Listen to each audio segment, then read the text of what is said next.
On the island of Isabella, in the Galapagos, the largest population of giant tortoises left anywhere on Earth was being pushed to the edge of starvation. An army of wild goats had stripped their world down to bare rock, and the slow, ancient tortoises simply could not compete. For years, nothing anyone tried could turn the tide. Then a team of scientists did something that sounds almost insane. They released 700 more goats onto the islands on purpose. But these were no ordinary goats. Each one had been turned into a kind of living spy, fitted with a hidden radio and sent in to hunt down and betray its own kind. They called them the Matahari goats, and they were about to pull off one of the strangest rescues in the entire history of the natural world. But to understand why anyone would ever resort to a plan this strange, you have to go back to a small and almost innocent mistake. The very goats now being hunted from the air were first carried to these islands as a gift, a living pantry for hungry sailors, set loose to breed and to wait. Nobody who turned those first few animals loose could have dreamed they were signing a death warrant for the giant tortoise. At the time, it looked like plain common sense. The Galapagos sit about 600 miles off the coast of Ecuador, a scattering of volcanic islands rising straight out of the Pacific Ocean. They are young islands, raw and strange, built from black lava rock and ash. And for millions of years, almost nothing at all could reach them. That isolation is exactly what made them a living laboratory. The handful of animals that drifted or flew or floated their way there evolved into forms found nowhere else on the planet. The finches that would one day shape the thinking of a young Charles Darwin, marine iguanas that dive and feed in the cold ocean, and the animal that gave the islands their very name, because the word Galapagos comes from an old Spanish term for a tortoise.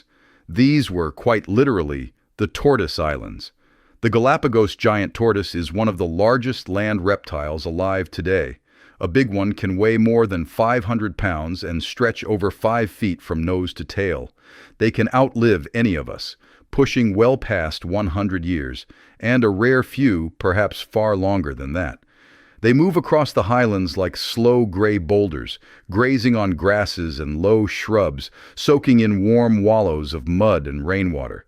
For as far back as anyone could ever measure, they were the undisputed giants of these islands. They had no natural enemies. Nothing hunted them. And that would turn out to be exactly the problem. When the first sailors came, they came hungry. For the better part of 3 centuries, whalers, sealers, and pirates used these islands as a rest stop in the middle of a vast and empty ocean. They took the tortoises by the thousands, stacking the living animals in the holds of their ships, because a giant tortoise could survive for months with no food and no water. To a sailor, that meant fresh meat on a voyage that might drag on for a year or more. And to guarantee there would be something to eat when they came back, they left goats behind. A few on this island, a few on that one, released to breed freely and wait for the next hungry crew. Goats are survivors. That is their gift and their curse. They will eat almost anything green. They climb, they scramble, they push their way into rough country that stops nearly every other animal cold. They breed fast, and a herd can double in only a few short years.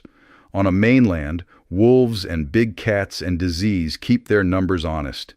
But out here, on islands with nothing whatsoever to hunt them, there was no break and no ceiling. So the goats did exactly what goats do. They multiplied. On the northern half of Isabella, the largest island in the entire chain, they spread across the land and ate it down to the dirt. What had once been thick highland forest and rolling green brush was chewed away to bare ground.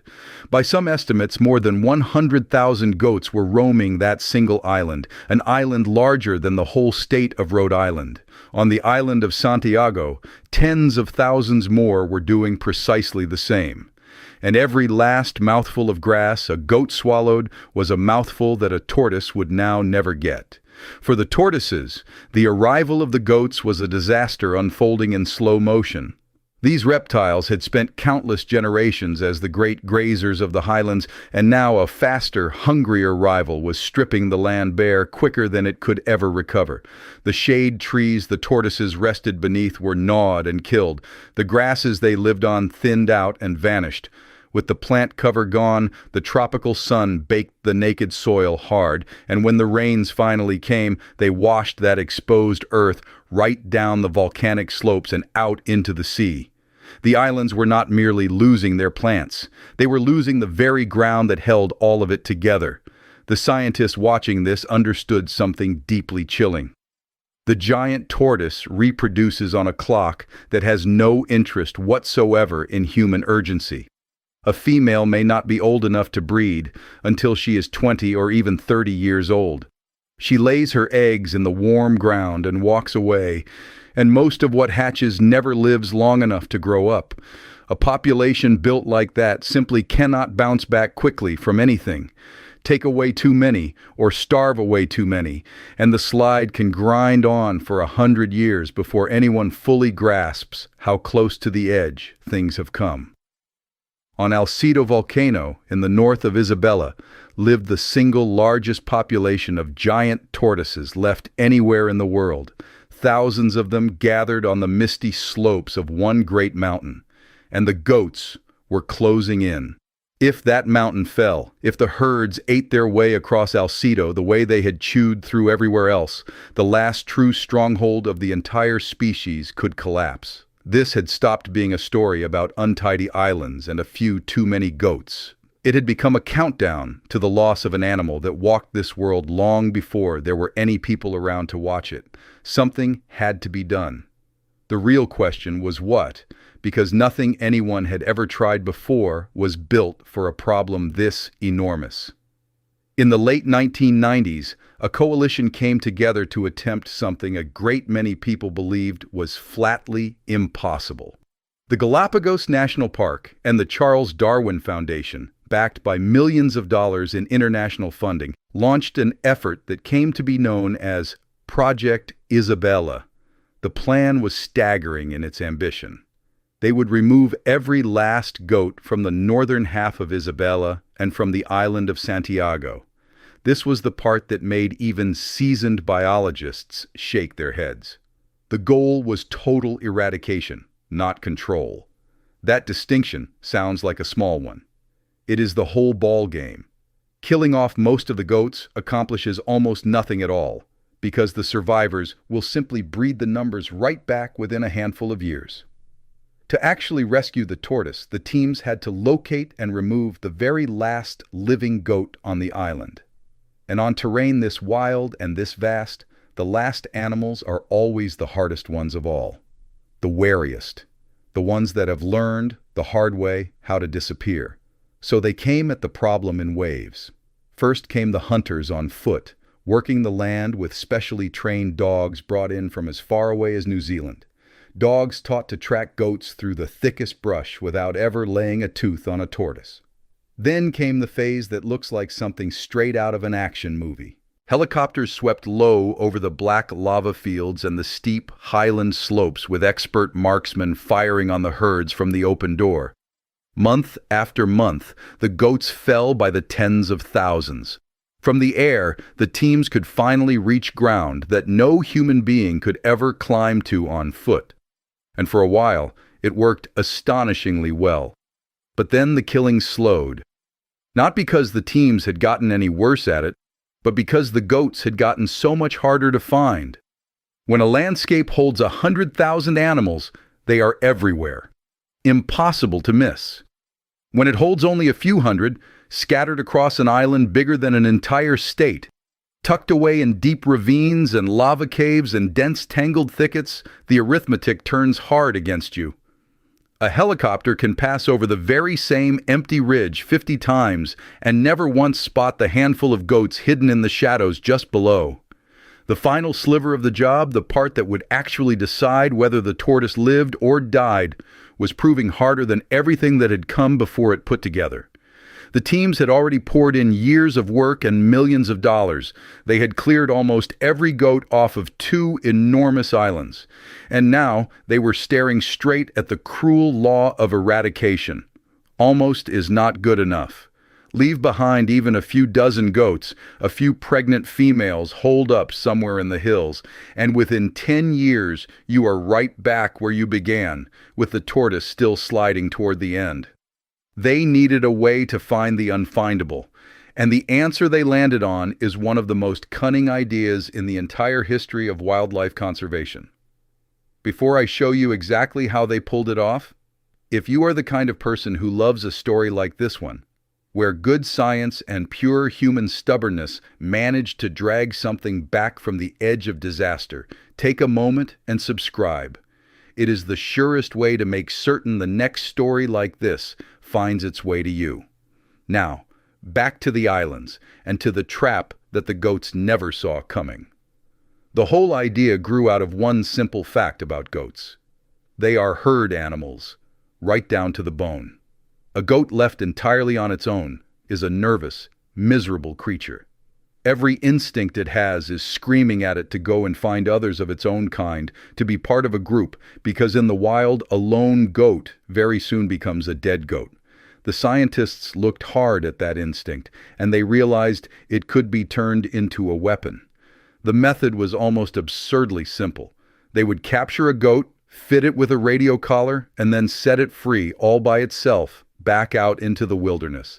And that lonely goat did exactly what its nature demanded of it. It went searching for company. It sniffed out the survivors, the very animals the helicopters could never seem to find, and it walked right up and joined them. The entire time, that radio collar was quietly broadcasting its position back to the teams. The hunters just followed the signal, and there, clustered around their unsuspecting informant, were the last hidden goats. They earned themselves a fitting name, Judas goats, after the most famous betrayer in all of history. And the real genius of it was that the betrayer got to live. Once a group had been located and removed, the Judas goat was left alive and well, still wearing its collar, still driven by that same aching loneliness. So it simply wandered off and did the whole thing over again, leading the teams to the next hidden pocket and then the next one after that. A single Judas goat could keep working like this for years, an endless traitor that had no idea it was betraying anyone at all. It was a brilliant solution, but there was still one last gap it could not quite close. That last gap came down to a simple quirk of goat behavior. Not every survivor travels in a herd. Some of the toughest holdouts of all, and especially certain males, turn solitary. They hole up alone in the most remote corners of the island and they stay put. A Judas goat out searching for a herd might wander for weeks and never once cross paths with a loner sitting by himself in some distant ravine. To reach those final stragglers, the teams needed a lure that no goat on earth could resist, and they found one hidden deep inside the animal's own biology. They took a number of the female goats and had them sterilized so that they could never reproduce and quietly undo all of the work. Then they treated those same females with hormones that held them in a lasting state of heat, the condition that in a normal goat tells every male for miles around that a mate is waiting. These were no longer ordinary Judas goats. They had become living lures, broadcasting an irresistible invitation out across the empty hills, drawing solitary males out of their hiding places and leading them straight to the waiting teams. And someone, somewhere in the project, gave them a name that stuck for good. They called them the Matahari goats. For anyone who does not know the name, Matahari was an exotic dancer in Europe a little over a century ago, put to death during the First World War as an accused spy, said to have seduced high-ranking men in order to pry loose their secrets. Whether she was ever truly the master spy of the legend is still argued to this very day, but her name became shorthand all over the world for the beautiful woman who lures a man to his ruin. It was a grimly perfect fit. These sterilized, hormone-charged goats were seductresses in the most literal sense imaginable, drawing the very last males of their kind straight to the end of the line. And it worked. One by one, the final survivors were tracked down and taken. The ones that no helicopter, no dog, and no ordinary Judas goat could ever have hoped to reach. And then, something quietly remarkable began to happen all across the islands. With the goats finally gone, the land began to breathe again. Seedlings that had not stood a chance in years pushed their way up through the soil. The bare, gullied slopes slowly greened back over. Highland forest that had been chewed down to stubble started, tree by tree and season by season, to return. The whole vast living machinery of the islands, knocked so violently out of balance, began to set itself right once more. By the year 2006, the teams had done the very thing that so many had sworn could never be done. The island of Santiago was declared free of goats for the first time in more than a century and a half. The northern reaches of Isabella, and along with them that great tortoise stronghold up on Alcedo volcano, were swept clean as well. By the time the work was finished, well over 100,000 goats had been removed, and Project Isabela stood as one of the largest and most successful island restorations ever attempted anywhere on the face of the earth. For the giant tortoises, it was a rescue that had arrived just barely in time. The mountain that fed the greatest gathering of their kind was safe again. Their food was growing back all around them, and the slow, ancient rhythm of their lives, laying their eggs in the warm ground, lumbering across the misty highlands, patiently waiting out the long decades, could carry on. A creature that had come within a whisker of being erased by an animal no bigger than a large dog had been handed a future, by way of the strangest rescue plan you could ever dream up. It is worth sitting for just a moment with how strange all of this really is. To save one animal, human beings had to hunt another one almost entirely out of existence, and there is a real and honest weight to that. The goats never asked to be brought to these islands. They were only ever doing what goats have always done. But the deeper lesson buried inside this story is a hopeful one. We are so often the ones who break these fragile places to begin with, hauling in the very creatures that go on to tear them apart. And every now and then, we get to prove that we can also put them back together again, if we are only willing to be clever enough, patient enough, and honest enough about just how big the job truly is. Project Isabella became a model, studied by conservationists all over the world, living proof that even an invasion that looks completely unstoppable can, in the end, be turned back. The giant tortoise of the Galapagos is still here with us today, still climbing those misty volcanic slopes, in no small part because of 700 goats that were sent in to betray their own kind. And if this story of pulling a species back from the very brink has stayed with you, then there is another one you truly need to see next. It is the story of how an entire lost American grassland and the great shaggy giants that once thundered across it were dragged back from the edge of total extinction after we very nearly wiped them from the earth for good. That story is waiting for you on the screen right now. Go ahead and watch it.